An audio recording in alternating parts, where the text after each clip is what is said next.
여러분 3월 9일 대통령 선거를 앞두고 6월 1일 지방선거를 앞두고 돈 풀기가 장난 아닙니다. 여당은 여당대로 돈 풀으라고 난리고요. 예, 그러니까 중앙정부도 여기에 맞장구를 치고 있습니다. 국가는 선거에 중립을 지켜야 되는데도요. 이제는 한편이 됐습니다. 더불어민주당과 한편이 돼서 그야말로 돈 풀기에 열을 올리고 있습니다. 지방도 마찬가지입니다. 지방은요 초등학생 용돈 2만 원씩 준다고 이야기할 정도로 돈 풀기가 극에 달하고 있습니다. 이렇게 됐을 때 돈의 가치 여러분 어떻게 될까요?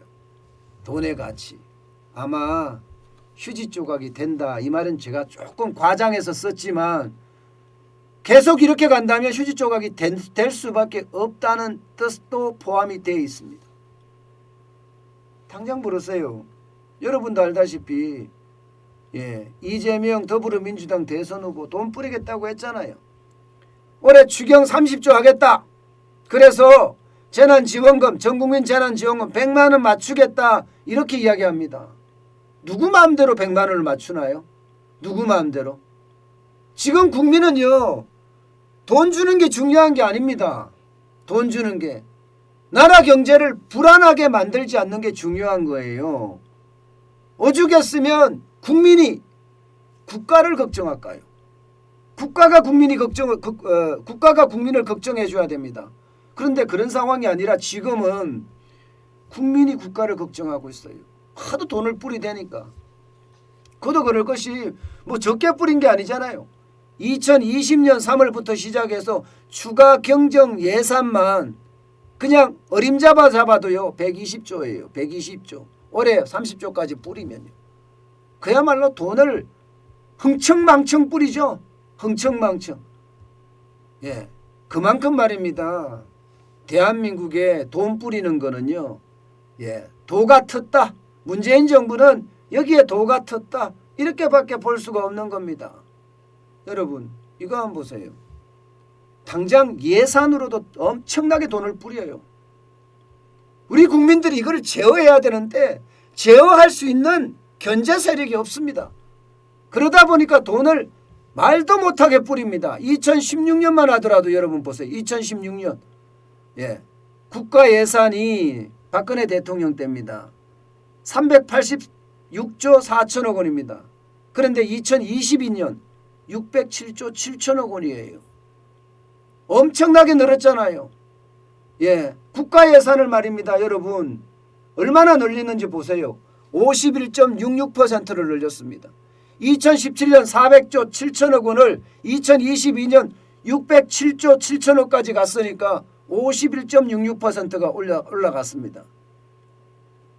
이게 단순 계산을 할 수는 없지만 우리 돈이 지금 굉장히 가치가 떨어졌다 이렇게 이야기할 수는 있습니다. 돈을 엄청나게 풀어제끼니까 말입니다. 돈을 문재인 정부에서만 풀어제낀 게 여러분 보세요. 404조 2천억 원입니다. 404조 2천억 원. 404조 2천억 원이면 여러분 사실상 그죠? 사실상 시중에다가 404조 2천억 원을 뿌렸다는 결론이 생기는 건가요? 그렇게 생기는 거죠. 문재인 정부 동안. 그러면 여러분 404조 2천억 원이면 그 당시에 통화량이 얼마였느냐 이게 중요하잖아요. 그죠? 그 당시에 통화량이 한 2,500조 2,600조가 됐다고 하면 3,000조가 됐다고 치자고요. 3,000조가 됐다고. 그러면 여러분 우리 돈의 가치는요 최소 10%씩 떨어진 겁니다. 최소 10%. 여러분들이 갖고 있는 돈이 10,000원이었다면 그 돈 10,000원의 가치는 9,000원이 됐다는 뜻이에요. 실질적으로 볼까요 여러분? 실제 통화량이 얼마나 많은지. 3,550조 6천억 원이 10월 기준입니다. 10월 기준. 10월 기준에 3,550조 6천억 원이 됐다. 작년 대비해서 12.4%가 늘어났다. 이 말은요, 여러분의 돈의 가치가 12.4% 떨어졌다는 이야기예요. 그만큼 물가는 올라갔을 거고요. 물가는 실제로 12.4%보다 더 올라갔죠. 우리가 실질적으로서는 밥상 물가라든가 거주비라든가 부동산은 거의 폭등했고요. 그러니 돈이 휴지 조각이 된단 말이 이제 이해가 되시죠? 예, 이게 앞으로 말입니다. 돈이 점점 휴지 조각이 돼 갈 거예요. 왜냐고요? 올해 말입니다. 예, 임금 단체 협상, 임단협이라고 하죠. 임단협도 굉장히 강할 거예요. 작년에 밥상 물가가 얼마나 올랐는데 5% 넘게 올랐는데 올해 임금 무조건 5% 넘게 올려라. 이렇게 노조는 주장할 거란 말입니다.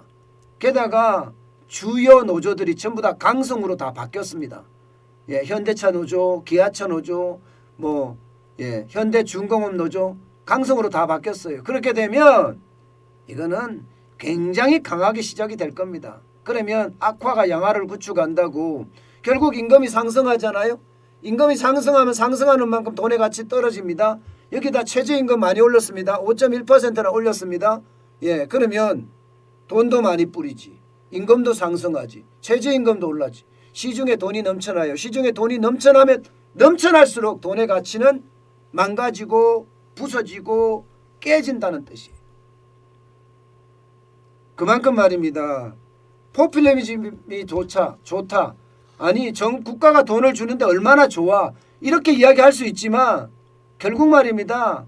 예, 국가가 돈을 주고 나면 거기에 따르는 물가 상승 그리고 돈 가치의 하락 이것 때문에 안 주는 거나 마찬가지예요. 오히려 말입니다. 긴축 재정을 하면서 진짜 어려운 사람들에게 돈을 요소 적재적소라고 하죠. 이렇게 푸는 게 훨씬 낫습니다. 저는 그것만이 대한민국을 살릴 수 있는 길이기도 하고요. 대한민국 국민들을 안심시킬 수 있는 길이기도 하다고 생각을 해요. 지금 전 세계 상황이 긴축으로 다 돌아가서 장난 아니에요. 지금 터키가 어떻겠습니까, 여러분? 터키가 전 세계 선진국부터 시작해서 웬만한 데는 다 긴축을 하는데 터키는 금리를 내렸어요. 예, 그래서 어떻게 됐죠? 망했죠. 망해가고 있죠. 정확한 표현으로는 망해가고 있습니다. 대한민국 터키처럼 안 되리라는 법 없어요. 지금 이대로 가면 그렇게 되고도 남습니다. 지금 이대로 가면. 정치권에서 현금 살포하는 것만 해도 어마어마하기 때문에 그 돈이 결국 돈의 가치를 떨어뜨리고요. 돈의 가치를 떨어뜨리면 그만큼 물가가 올라갈 수밖에 없는 겁니다. 터키가 한 달에 20%, 30%, 30%는 아니죠. 20몇 %까지 올라갈 정도로 물가가 그렇게 폭등하거든요. 우리도 그렇지 않으리라는 법 없습니다. 그만큼 말입니다. 대한민국은 지금 백척간두의 위기 상황이라고 생각을 합니다. 그것도 정치권 때문이에요. 이게 포퓰리즘이 만연하다 보니까 대한민국이 망해가고 있다. 이런 생각이 참 안타깝고 또 안타깝습니다.